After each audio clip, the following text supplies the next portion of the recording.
హజూరాబాద్ నియోజకవర్గం జమ్మికుంట పట్టణంలోని ఫర్టిలైజర్ గల్లీలో ఒక అనుమానాస్పద వ్యక్తి సంచరిస్తుండగా స్థానికులు పట్టుకున్నారు.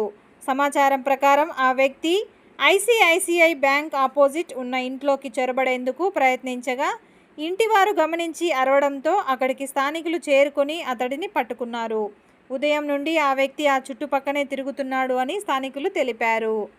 తర్వాత జమ్మికుంట పట్టణ పోలీస్ స్టేషన్కు సమాచారం ఇవ్వగా పోలీసులు అక్కడికి చేరుకొని ఆ వ్యక్తిని స్టేషన్కు తరలించారు.